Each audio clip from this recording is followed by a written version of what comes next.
again, back in the bag again. Whoa, whoa, yeah. Welcome, everyone, to the Splash City Basketball Podcast. I'm your host, Steve Hartman, and this is your go-to basketball podcast where we're diving deep into the game of hoops and the teams that matter most right here in the land of 10,000 lakes. Before we tip off today's episode, make sure you take a minute, follow Splash City Podcast on Instagram, Facebook, Blue Sky, and follow and subscribe wherever you get your podcasts like Apple, Spotify, and Amazon. You can even listen on your connected device. Got a great show today. We'll talk a little bit about the transfer portal for Minnesota and St. Thomas in men's basketball. I also have a conversation with director of the West Central United AAU program out of Alexandria. Andrew joins me on today's show to talk about the program, talk about travel, talk about everything going on with spring AAU seasons. Before we get to that, I wanted to briefly just talk about the Timberwolves Game 5 loss in Denver last night. Tough one, down two starters, first full game. You could tell Denver came ready to go. Elimination game for them at home. They weren't going to go down without a fight. Unfortunately for the Timberwolves, turnovers were the story here. 25 turnovers in the game. Just could never really get into a rhythm. Basically, 1 out of 4 possessions ended in a turnover, which leads to easy baskets, transition, and rhythm for the Nuggets. Really important stat. Spencer Jones and Cam Johnson combined for 38 points. So definitely the role players found a rhythm in Denver last night. And then Minnesota couldn't set up their defense because they're playing in transition so much, getting cross-matched, just had a tough time getting into that suffocating defense that they've been playing. Jaden McDaniels, 2 quick fouls. Of course, that hurts as well. And overall, probably Rudy Gobert's worst game of the series. And, Jokic, I think getting his 16 assists was key because there have been games where he was closer to, single digits. There was a game he finished with 3 assists. So the fact that the Wolves kind of ended up chasing Jokic, passing the ball around, moving the ball, you could tell Cam Johnson getting much more involved, getting downhill. So we'll see how the Wolves adjust to that.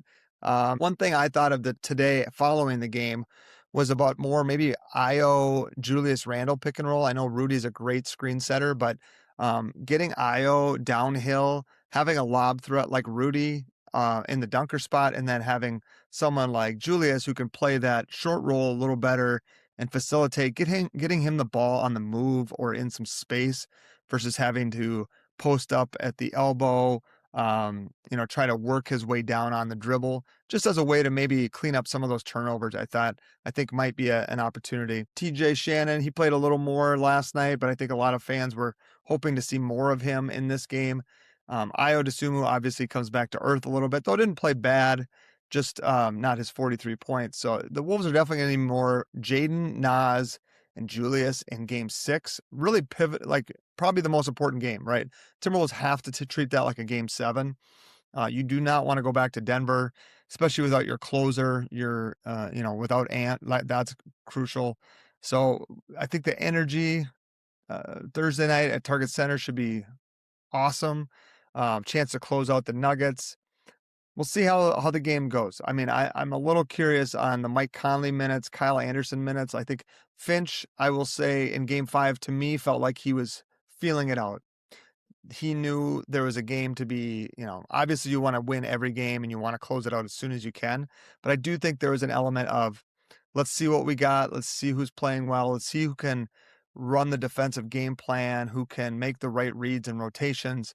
And then for game 6, we'll tighten that up and we'll be really deliberate about our substitution patterns. So I think that's the adjustment the Wolves will make, is lock in a little bit on who's playing, what the matchups are. Denver threw everything out. Like, we hadn't seen Tyus Jones and Valanciunas for games, and they came in and actually provided some good minutes. Valanciunas finished with 9 points and was definitely in there to set the tone and the physicality. But the Wolves just didn't attack the paint enough to punish the Nuggets for that. So I think there'll be some adjustments on both ends of the court, and the benches were opened up big time last night, and I expect that to get a little tighter Thursday in Game 6 in Minneapolis. But all that being said, let's get into the rest of the show. Andrew from West Central United and Gopher St. Thomas transfer portal updates. This is the Splash City Basketball Podcast. All right, I'm excited to have Andrew Wiener from the West Central United AAU program out of Alexandria, Minnesota, with me today to talk a little bit about his program and, of course, AAU basketball in general. And Andrew, thanks a lot for joining me. Yeah, thank you for having me. I'm excited to kind of shed some light on some of the mystery of AAU basketball. Yeah, I mean, it's definitely growing. We were talking a little bit ago about how it felt very exclusive. Like, hey, you had to be really elite players. And I think one of the nice things that I've seen change over the years is it's kind of just for anybody who wants to get better and just provides more opportunities to play. And I think that's just a great thing, right? Like expanding the game of basketball is just good in general.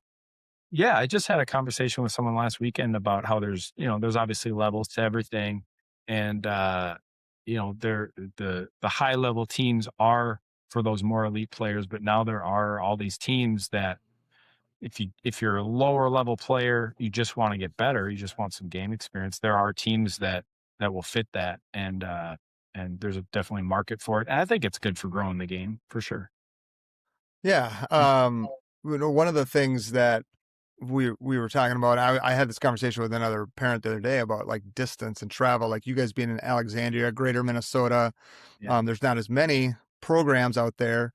I know there's a few, but like as far as logistical things, travel, not just for tournaments, but travel for practice. How do you guys kind of approach that with kids who are reaching out, and what do you tell them or tell the parents, I guess, probably more so about like what's that travel going to look like, and make it so it's not as daunting as it may seem initially. Yeah, so obviously the first thing is we tell people it is a big commitment. It just is, and so they have to be ready for that. Over the years, we've kind of we've modified things how we do practice to try to accommodate people. We Hmm. used to practice in Alexandria exclusive. Now, a lot of our on the boys' side, a lot of our teams will practice in Perham. Perham seems to be kind of like a good midpoint, Fergus Falls, some other places like that where we'll practice. So we'll actually go meet the players kind of where they are. Um, and that's worked out really well. That's allowed us to kind of expand our reach further north. Um, and so that's one thing that we've done. We originally we would practice twice a week. We bumped that to just a little bit longer practice once a week. That makes life a little bit easier for those traveling long distances. So yeah, we've over the years we've just kind of chipped away and seen what works, what doesn't work, and kept making improvements that way. Yeah. Yep. So Yeah. how do you work with your coaches then on that as well? Are they more, is it kind of dependent, like maybe they live closer to that Detroit Lakes Perham area, or do they travel from Alec, and does that even play into it? Because I'm sure a lot of young coaches will coach wherever they can, right? That we're really really lucky to have a really this year especially. I tell my group of coaches we have a text thread, and I text them, you know, several times a week, just saying how lucky I am to have this group of coaches. They are from kind of all over. Fargo Moorhead area, a couple from Alexandria, just kind of spread out in that area. Wadena, we have a coach from the Wadena area, and they're all just kind of willing to go wherever it needs to be. But again, the Perham, Fergus Falls, New York Mills, like wherever we can Mhm. find a gym kind of up in that area, seems to work pretty well for everybody. So everybody does a really good job of adjusting. And um and one interesting thing about kind of those more northern players, I had a parent tell me when you live kind of in that northwestern part of the state, long travel is just part of life. It's just what it Yeah. is. You want to go to a mall, you got like you got to drive. You want to go anywhere, you have to drive. And so it's where it might seem crazy for someone in the Twin Cities, because they have everything relatively close. It's just kind of part of life for those northern families. Yeah, I mean, growing up out there, I know I tell people, yeah, I had to go an hour to go to like a decent movie theater in Alexandria, and it's like, wow, that's Right. crazy. So, I totally get it. And then like part of that too, there's a lot of pride in greater Minnesota, right? Like the quote unquote outstate kids, and like when you compete against the city kids, that's always like a big thing. Do you play that up a little bit with your program? Do you kind of talk about that, or do they kids kind of come with that chip a little bit? I think they bring it a little bit. Mm-hmm. I think you'll see some of that like at the state tournament. You'll see high school coaches talk about that, when you have a small school or an outstate school go play the bigger schools or the Twin Cities schools during the Mm-hmm. state tournament. You'll hear some of those pep talks. We carry some of that over. Not so much as a program. We do obviously target outstate players because that's just where we are. Mm-hmm. But from coach to coach, you might get, like I said, a pep talk here and there about like, hey, let's go take it to these guys and show them the outstate can play and things Mm-hmm. like that. It's a little different now because we're starting to get so many players from the Fargo Moorhead area. Um, with larger schools, they're not they're not really intimidated anymore uh by the competition down in the Twin Cities or beyond. So, um, Right. but it is great. It is great to have those 1A, 2A schools, players from those schools come and compete against the 4A guys, and see what they can do. Yeah, I think there's like the awe of some of it that it used to be before a lot of this happened. Now I think kids are so used to playing against other kids and bigger kids and 4A schools and all that. Maybe it's not as big a deal to these kids nowadays as it maybe was, for old people like me. Yeah, when I was in high school, we'd go down to the city. We played, so I went to Alexandria. We played Minneapolis North once a year. We had a kind of a home and home situation. And that was always, playing a team from Minneapolis, and, our eyes would get big. Like, how can we compete? Well, we beat them. They came to our place and we beat them. And then kind of the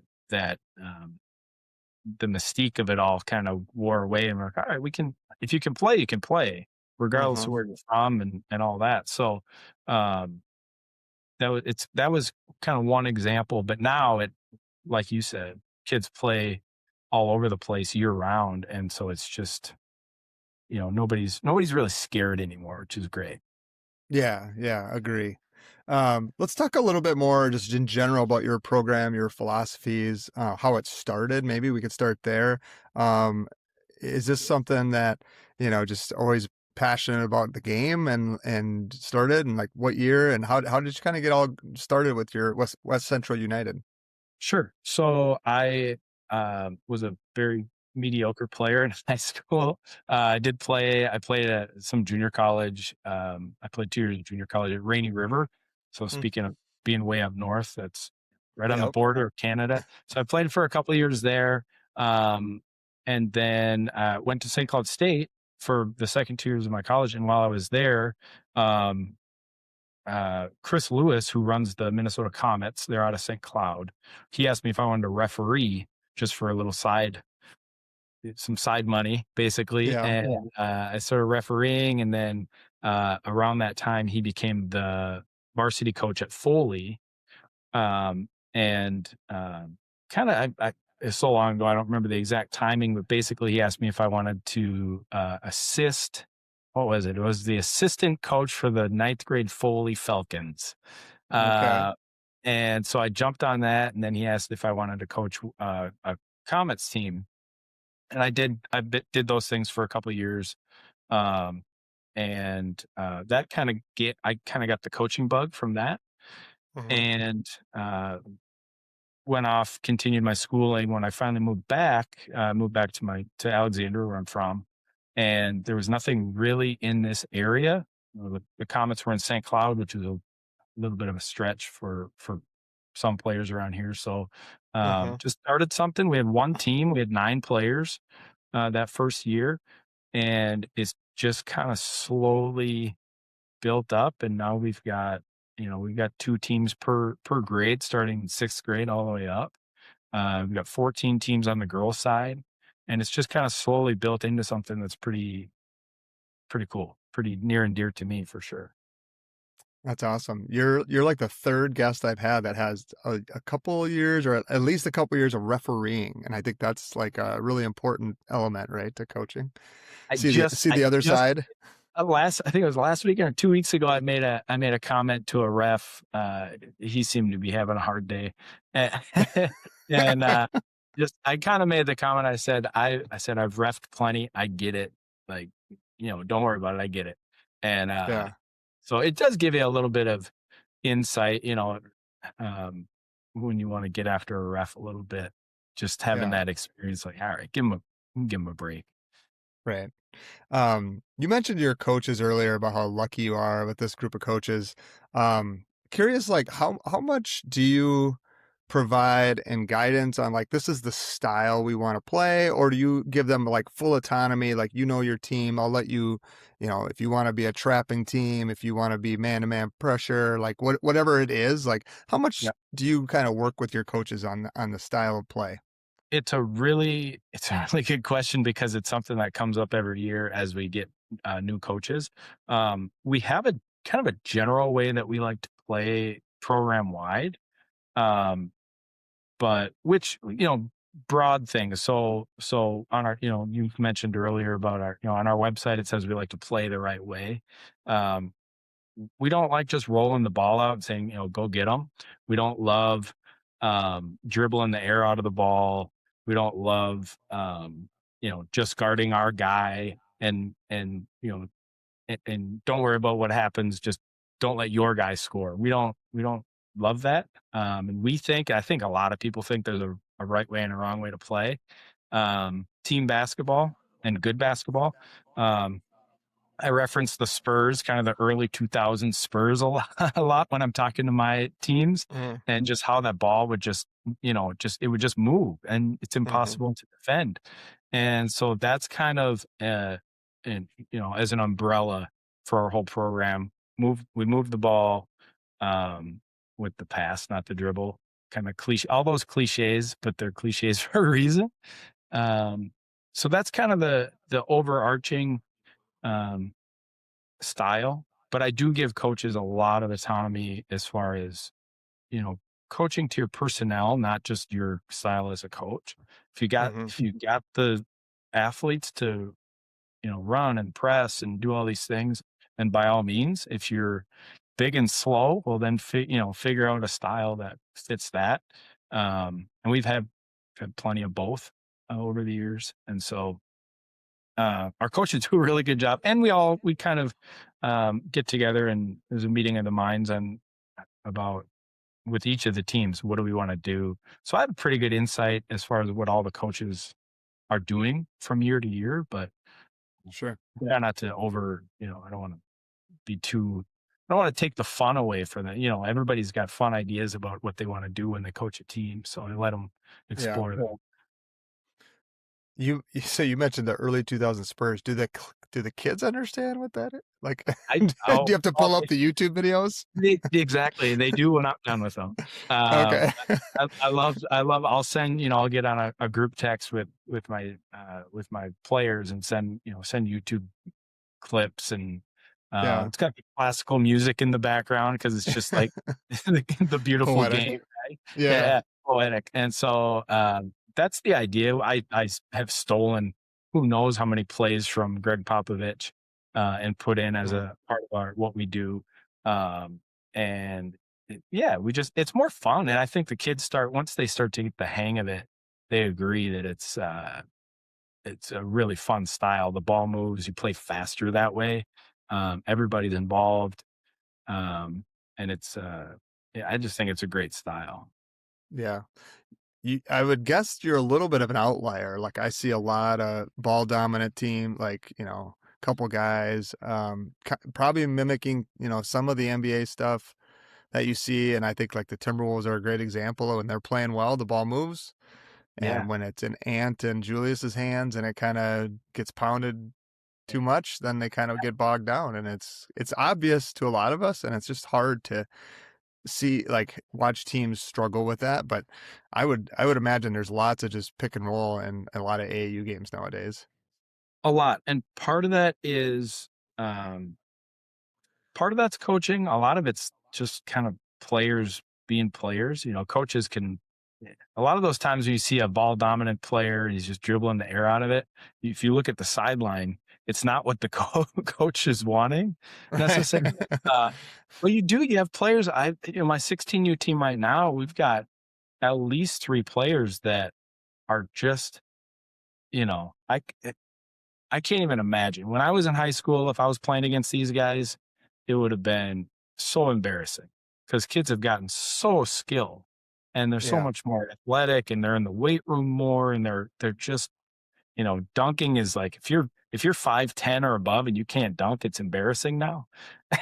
So you'd have a 6'5" guy back when I was in high school. It makes me sound old. I'm not that old, but that's how much the game has changed Yeah. in a short time. As you were 6'5", you could dunk and it was a big deal. Now it's just commonplace. And so kids have gotten so good. It's hard not to let them just kind of go and create. Mm-hmm. But I think there's a time and place for both. Sure. When you got the guys that can do it. Yeah. I noticed that in the state tournament too. How many young kids were like really comfortable and making big shots, and the amount of sophomores and juniors. Like generally, you think of those older teams with seniors, like a group of 7 or 8 seniors leading that team to state. And I was like, most of these guys are sophomores and juniors. They're just so good at such a young age and skilled, and 6'5" kids shooting threes left and right. It's just wild. So Well, as well as anyone, Steph Curry changed basketball forever. yeah. And then with all the analytics and everything that came with that, effective field goal percentage and all these things, Mm-hmm. points per possession and all the math that comes with it now. Yeah. But so kids, I tell my players all the time, when you close out on shooters, if you can just assume if a player gets a 3 off, you can kind of assume it's gonna go in. So when we guard, we're kind of guarding with that in the back of our minds that I can't even let this guy get a shot off from 3 because Right. kids are so good from that distance now. It's really incredible.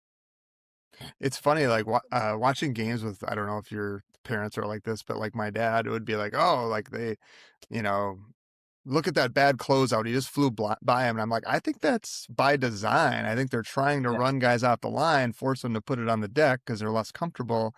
And it's just, it's such a foreign concept for even me from, playing, coaching even 10, 15 years ago. But now that is like right, like a design of you want to like come out, contest every 3. And if you get beat, you get beat, and you just work on rotations. Yeah. And it is such a change in style. My dad would coach. He assisted me for several years, and his style was he's very old school. We shouldn't even be shooting threes. We should let the other team shoot threes. And he adjusted the more we would talk about it, he would kind of adjust to the stylistically, but there's very much a kind of a disconnect in, I guess, age and style and era. It's so different. It's so different. And even since I've been coaching it's been in the last 5 years or less where that flyby closeout has kind of become the thing.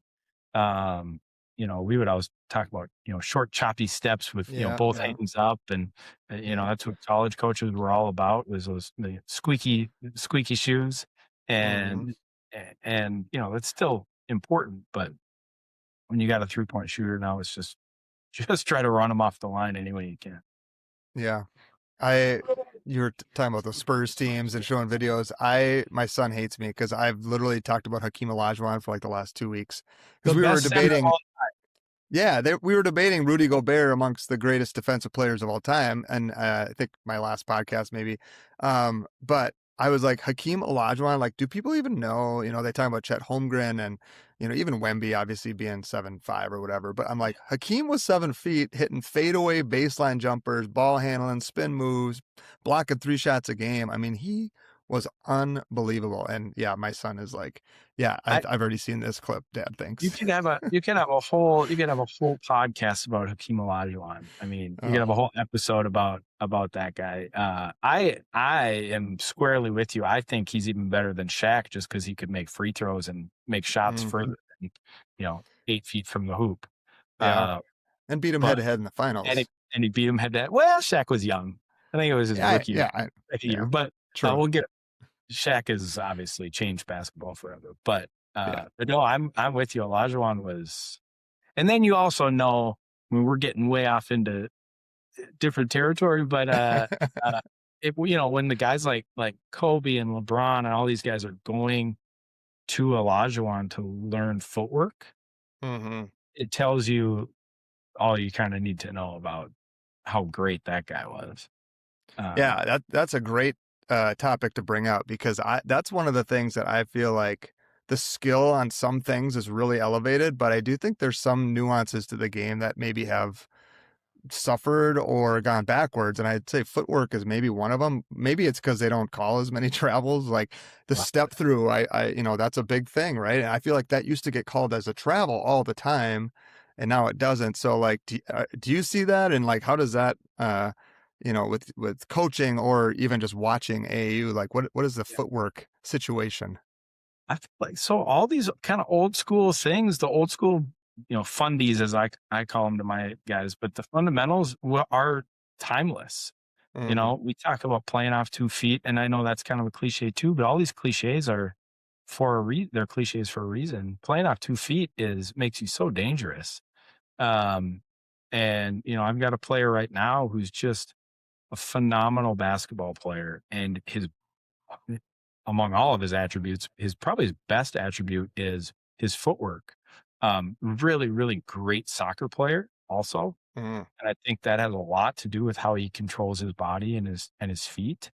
But he'll get in traffic, he'll be surrounded by a whole team, and just, there's no panic, and there's just, the pivots and the reverse pivots and the step throughs and all these things. And it really separates him from other ultra athletic, good basketball players, is that he's also got these great feet. And creative too. Creative with, it's pivoting sounds boring when you're teaching it to like fourth graders. You can be creative with it too. And I think Kobe impacted the game really, a great deal when it came to those sorts of fundamentals. And so kids who pay attention to that can kind of separate themselves, I think. But yeah, there are a lot of kids that come out and they just want to use, speed and quickness and maybe a good handle to just, to try to dominate. But that'll only take you so far, because there's always someone out there who's better. So yeah, those fundamentals, that footwork is incredibly important. Always will be. Yeah, I agree. Like, there's a lot of the moves that kids make now where they hold the ball further out with two hands, they're lengthening and doing things like that, and they get to the rim of 1 foot and they get a little bump and they miss. And so like knowing when to do that and when not to, we've talked a lot about with our group, we have 6th graders, and there's a lot of like decision making, like, quick decisions, but then also those kinds of decisions. Like, am I good to go off 1? Should I go off 2 for better balance here? Am I going to get bumped? Like all those decision-making things have become, because I don't know, maybe the game's just faster, and that's part of it, is you just have to make decisions so much faster. Yeah, that I totally agree. I think if kids can, they have all this technology now and all these training tools. Our whole conversation sounds like we're like 80 years old, right? But it's true, like how much has changed in the game, and how there's I forget what they're called, but those light up cones that they'll light up a different color, and based on that color you make a different decision. The decision, I think, pods or whatever they're called. But the decision making is everything. Whether it's in the pick and roll, there's 100 different things you can do off of a ball screen. All these things. And so it's really interesting. And also the expansion of training, individual basketball trainers has become such a big thing, because now you've got, kids are working, the kids who put that work in, they are working on things like footwork. The good trainers are working on decision making. The good trainers are working on, you drive into the hoop, how can you protect the ball? There's, all the different pickups that are taught now. It's really interesting because these are all things that really good players have always done, but now they're actually being, back when you might say, well, that guy's just a really good player, and you couldn't really define what made them good. They just scored a lot of points and they just always knew what they were doing. Well, now it's being broken down into, they're putting names to all these moves and all these movements, which is really interesting. Same with teaching the jump shot or just shooting mechanics. It's been broken down so scientifically and analytically now, where anybody can, if you put the time in, anybody can become a really good shooter, because there is essentially a right way and a wrong way to do it. Yeah. I'm interested in like the training aspect of it. You guys don't do any specifically at your, but I'm assuming there are some in Alexandria, correct? Yeah. And I actually I run a gym here. We have okay. a training facility here called the Hoops District. And we have a bunch of really good basketball players usually from the Alexandria area, who come and use it. And we've got some trainers there who do a really good job. And we've got the shooting machines that, in my opinion, is the greatest invention since the light bulb. I think the shooting machines, regardless of brand, they're all unbelievable. Because you can get 100 shots up in 7 minutes. And go and shoot outside by yourself. How long would it take you to chase down your own rebound? Yeah. Go back and shoot. So it's really a great thing for kids to get a bunch of shots up quickly. Mm-hmm. Yeah. I mean, the one thing and this could just be a problem, not a problem, I would say, an experience that I've noticed is that some of the skill level is really high, but the playing in the group can suffer if you're not mixing both, right? Like you definitely need both, because, I see a lot of kids will do, they'll have all the handles, but they're not getting anywhere. They're not creating an advantage, but it looks really good. And then they get frustrated that they're like, well, I can beat my cones in the gym when I'm working with my trainer. Like, why can't I do this in a game? Right. So there's like this blend that they have to have of playing with other humans and then also working on those skills. For sure. And I think that's where game experience and things like AAU come into play, where if you want to really, really be good, and I'm a huge fan of playing lots of different sports. I don't think anybody should specialize, maybe in later years, but play lots of sports. But if you want to be really, really good, I think you got to have both. You've got to have that training with someone who knows what they're talking about. Right? We don't want trainers who are just teaching you the 55 dribble combinations, where you're trying to break the ankles of a cone. Well, great. Or even if you break the ankles, of a defender. Well, in real basketball, there's going to be 3 other guys in the lane that you got to deal with. Right. And so you need good training, and there are some really good trainers out there. And you need good training, and then you need to go work on the stuff you learn in training. Go apply it to your games on the weekend. And so you need both. You need that game experience too. Yeah, for sure. Anything you want to plug related to West Central United? Where are you guys playing this weekend? Website, how to get a hold of you? Anything else? Yeah. So, website's westcentralunited.com. Very, very original. Easy to find. Easy to find. Yeah. We're on social media. We're on Instagram and X and all these things. I would say any kid who's in outstate Minnesota, just give us a look. And I think kids who play with us really enjoy it. We have really, over the years, again, it makes me feel old, but we've been doing it for 15 years. And with a lot of programs that are kind of, they just they pop up and then they disappear. we've had some staying power, and there's benefits to that. We know what we're doing, and there are a lot of programs like that have stuck around and know what they're doing. Hmm. But in outstate specifically, I think anybody who's interested should definitely give us a look. We do, like everyone or about everyone, we do tryouts in March. Our season usually runs April till beginning of June, and then usually a couple events in July.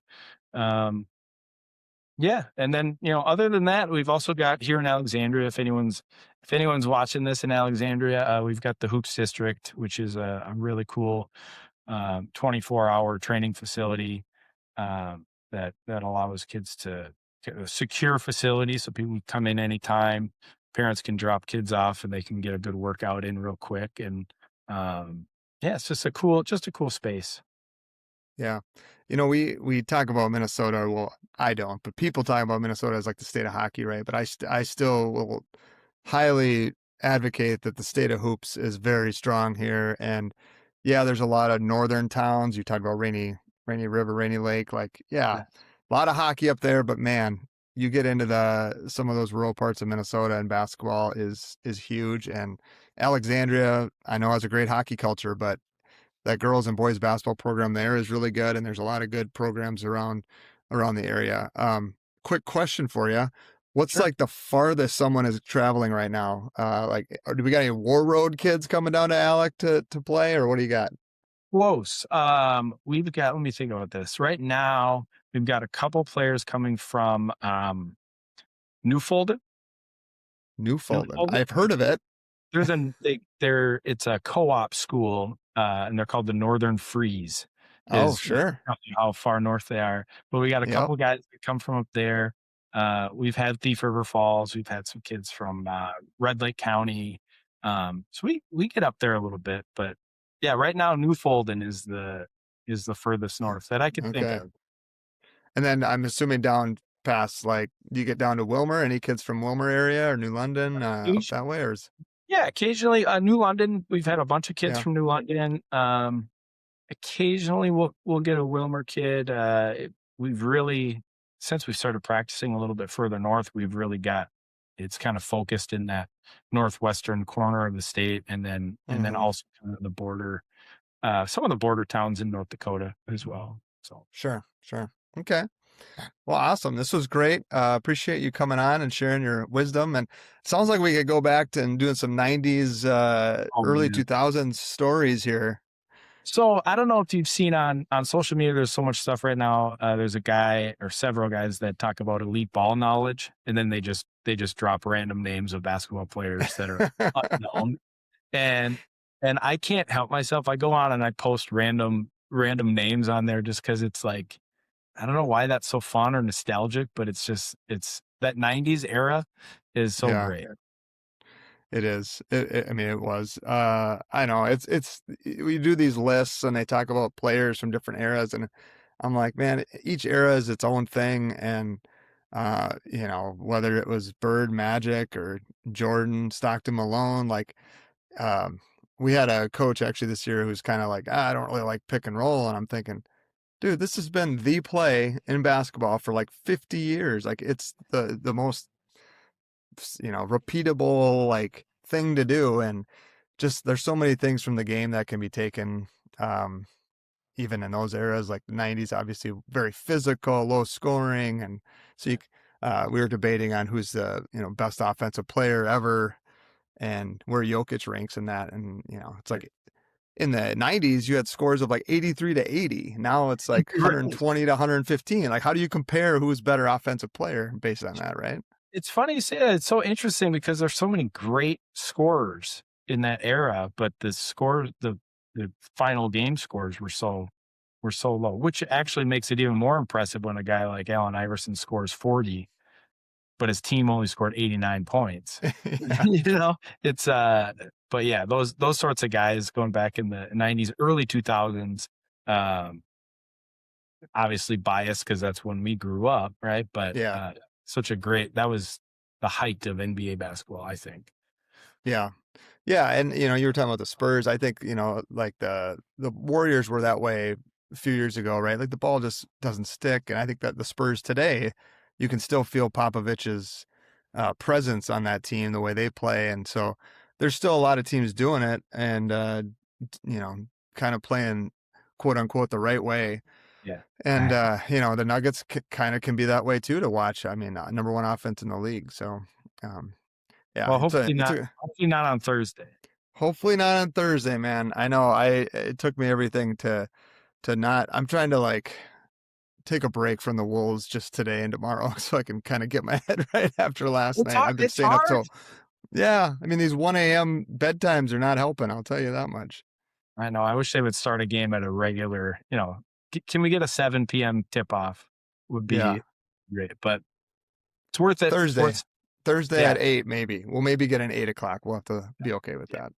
Yeah. All right, Andrew. Well, I appreciate you coming on and best of luck the rest of the spring and summer with the season. I appreciate it. In today's final segment, I wanted to touch briefly on the transfer portal and news for the major men's programs in the Twin Cities and Minnesota. That would be the Minnesota Golden Gophers and St. Thomas Tommies. Let's start with the Gophers. They're coming off an 8-12 Big Ten season, finishing in the Big Ten. And they return actually a fairly strong core, which I think speaks to Nico Medved's ability to not only just recruit in general, but you got to, in this day and age, recruit your own players. So they are returning Isaac Osama, Bobby Durkin, Jalen Crocker-Johnson, Grayson Grove, and Kai Shinholster, 5 of the 7 that played meaningful minutes last season. Cade Tyson graduates out of eligibility as well as Langston Reynolds. So those are 2 massive holes to fill, but we'll get to who might fill those roles later. Really like Osama coming back. He's a Minnesota kid, so not a surprise necessarily, but he is a pretty solid defender. And I think this year with a larger role, just with ball handling, his 3-point shot still needs some work. So I'm sure that'll be a point of emphasis in the offseason. But I thought he did a really nice job for the most part, keeping the Gophers in games with sometimes with his defense, sometimes being able to get to the basket. He's just a big, strong physical guard that you got to have in the Big Ten. Bobby Durkin, after kind of a slow start, really came on as a 3-point shooter. I mean, down the stretch, he was pretty automatic as far as 3-point shooting goes. And, definitely improved his defense. His start to the year definitely looked like he was going to be too slow. His feet weren't quick enough to play at this level. When they had to go zone, you saw them cover up a little bit of that, and he did a good job, and he actually rebounded better than one might expect for someone who's not the most athletic player on the court.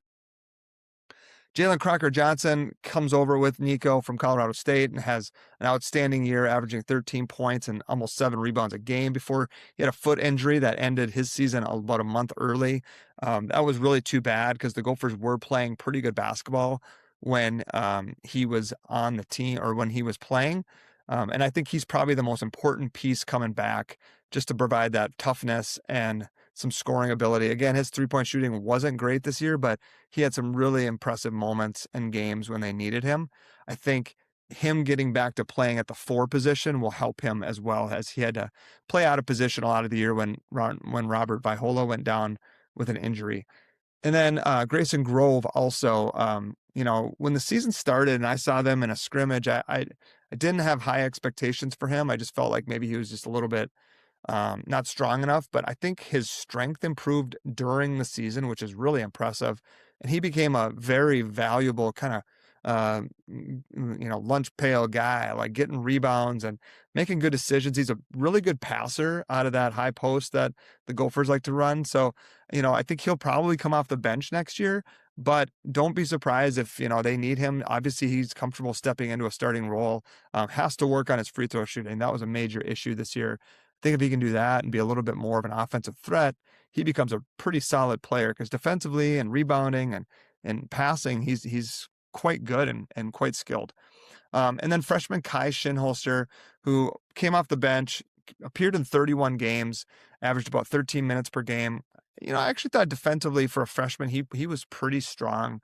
And, there's some offensive limitations that he had as a freshman, but you usually see that bigger jump freshman to sophomore year. And I think, bringing him back is a good sign that even though he didn't start, maybe didn't play as much as he would have wanted, it was definitely more than he would have got had the Gophers been fully healthy. So, there's something about Nico's personality that these players seem to like and they buy in. And in this era of college basketball, they get 5 guys returning from last year's team. I think is a really good sign. They'll return 60% of their total minutes from last year with those players coming back. So high level of continuity. Who do they have coming in to replace Cade Tyson and Langston Reynolds primarily? They went over to Michigan, conference opponent, deep, obviously very talented Michigan team that won the national title, and grabbed 6'7" Winters Grady. From what I've read and heard, this is a kid that there was a lot of hype on. A lot of Michigan fans were excited about him, and he just didn't get a chance to play. He was playing behind Roddy Gale and Namari Burnett and Yaxel Lendenborg, so it's just hard to find him minutes. But he sounds like a pretty good three-point shooter, and he's a big athletic wing, a lot like Cade Tyson. So look out for him as a sophomore to maybe come in and fill that void. And then they added some size with Malik Cordell, also from Michigan. He's a German, and he played behind Adai Mara and Merez Johnson on the inside. So going to work every day against those guys in practice should help him. He's not maybe the most skilled guy at this stage, so he's kind of a development project. He'll also be a sophomore, but you can't teach size. And in the Big Ten, as we saw with how big Michigan was, and Illinois and Purdue and Michigan State, you got to have size. The Gophers went out and tried to get one. I think these two are kind of like buy low type of portal gets. Not a lot of, high, they weren't highly ranked in the transfer portal, but, in Nico we trust, right? Another one that we added, which was kind of a no-brainer, I think even Shooter over at the Pioneer Press brought this one up months ago, but Nolan Groves from Orono, he goes to Texas Tech his freshman year, again, playing behind some pretty talented players, but I was a little surprised at how little time he did play. He got some minutes when they played Duke and their upset over Duke earlier in the year because of some foul trouble, but overall he averaged only about 5 minutes a game. But he's got the Big Ten size. He's a 6'5", very well put together guard. Again, he'll be a sophomore. So one thing you see with Nico's transfer portal gets, these 3 so far will be sophomores, and I think he's hoping he can keep them around for at least another year and build that continuity. And then the last one that he brought in was Kyan Evans, which again was kind of a no-brainer. He played with him at Colorado State, got a big payday to go to North Carolina after Colorado State almost went to the Sweet 16.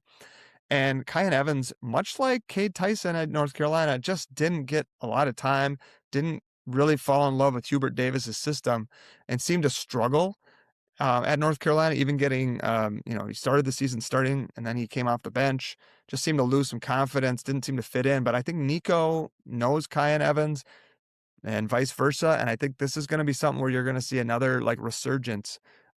Evans is only 6'2" guard, so he's not real big. He's not as physical as Asama is. But I think when you think about, you got Asama returning and you got Kai Shinholzer returning, plus Nolan Groves with some strength and some size, that backcourt, there's a little bit of belief and hope and development that they're going to have to go through this year. But that's the idea here that the Gophers are putting together. Who left the team? Chauncey Willis Jr. transferred to Kent State. Nehemiah Turner, who hardly played, going to Jacksonville. BJ Omot never played in a regular season game, so not a big loss there, but he's also entered the transfer portal, spent the whole year injured. And then, of course, Cade Tyson and Langston Reynolds out of eligibility. So losing those guys, obviously Tyson and Reynolds were huge for the Gophers all season. I mean, just Iron Men, playing tons of minutes, doing it on both ends of the court. Cade Tyson, the primary scorer, 3-point, getting to the basket, back cuts. Reynolds ended up being the de facto point guard a lot of times, facilitating, not a great shooter, obviously struggled at the free throw line and the 3-point line. So I think you're exchanging, Evans for Reynolds, which Evans is going to be a little bit more of a true point guard, much better shooter, but you're losing some of that defensive and rebounding and toughness that Reynolds provided. I think the biggest challenge this year is going to be keeping the names straight. Let's be honest. You got Grayson Grove, Nolan Groves, Nolan Anderson, incoming freshmen. So this is a stat keeper's nightmare You got plural, singular, Groves, Nolan passing to Nolan. It's gonna be a lot of confusion. Mike Grimm's got his work cut out for him, but hopefully they can keep it together here a little bit. Just thought that was kind of a fun, a fun coincidence with all these names. So speaking of Nolan Anderson, freshman class coming in. Nolan Anderson, 6'7" wing out of Wayzata. I when I watched him play, I do see a little bit of Cade Tyson there as well. So you got Winters Grady coming in as a sophomore. Nolan Anderson will be a freshman, similar size, similar players. Obviously, it takes a little while as a freshman to come in and contribute. So I don't expect Anderson to be getting big minutes early, but it'll be interesting to see how the depth shakes out, and maybe his development as the season goes along. Same with Cedric Tomes, Eastridge high scoring guard. Very small, again, a little bit like Kyan Evans, maybe 6'1", pretty slight, but this kid can fill it up. And Tomes is a playmaker. He's a scorer. He's got really tons of range. So that'll be, again, where you can play him on defense will dictate how much he plays. His team in high school, he drew a ton of attention. There weren't a lot of weapons around him. So whether that was by design in terms of his shooting and scoring and playmaking, it felt at times that he was kind of the only one going. So, when you put him on a team where he's got a lot of other pieces and he's got more space and room to operate, maybe things will actually look a little bit easier or open up a little bit more for him. But the challenge for him, I think, is definitely going to be on the defensive end.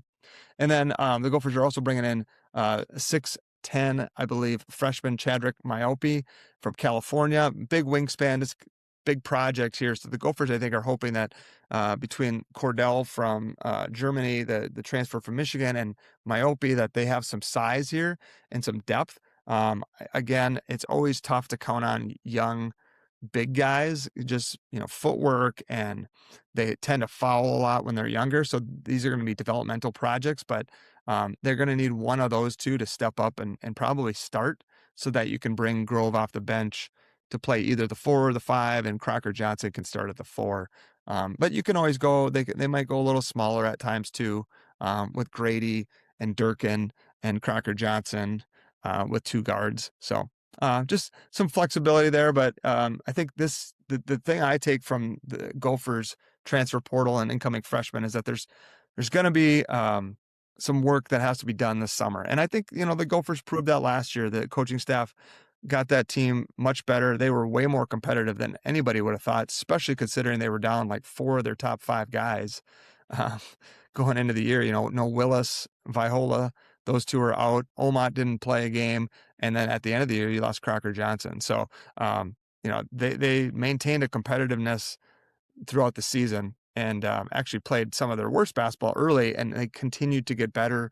And Medved just seemed to bring in the right kind of guy. So we'll see how it shakes out this year. A lot of summer, a lot of off-season work to go through yet, and the transfer portal's still open. I think the plan is to maybe sign one more guy. Just a reminder, Cade Tyson didn't sign last year until June, so guys were still out there, and they were able to pluck him at the end, and he ended up being the leading scorer on the team, almost averaging 20 points a game. So guys are still out there. Quickly at St. Thomas, big losses for the Tommies. They had high expectations this year, don't make it to the NCAA tournament. They finished the regular season second in the Summit League, but they lose top scorers Nolan Minasale, Nick Janowski, Isaiah Arugu Johnson. So they're going to be replacing a lot of scoring off that team. Minasale goes to Marquette. He's from Wisconsin originally. And then Nick Janowski, haven't seen where he's signed yet. And then Johnson Arugu, also to the transfer portal. They did get one guy in, and that's a DePaul transfer named Jeremy Lorenz, 6'8" forward, but did not play most of last season due to a hip injury. So that's the update on the Tommies. Should be an interesting offseason for them. Big losses in the scoring column, but don't bet against John Tower and the Tommies in that Summit League race for next year. That's my quick update on the transfer portal for the local D1 men's basketball teams, Minnesota and the St. Thomas Tommies. All right, that's the show for today. I want to thank Andrew from the West Central United AAU program out of Alexandria, Minnesota, for being here and for the great conversation we had. Big game this week for the Wolves Nuggets, game 6 in Minneapolis. More transfer portal news coming, and expect a few different types of shows. I've been really Wolves heavy lately, but I think we'll get back to some more of the coaching conversations here. We'll talk a little bit about pickup basketball here in the next couple of weeks, and just try to continue to bring that different flavor, different perspective on the game of basketball in the state of Minnesota and around the upper Midwest. But I appreciate you all listening. Make sure you follow, subscribe, leave a review if you wouldn't mind, and enjoy the rest of your week. This has been the Splash City Basketball Podcast. Back in that bag again.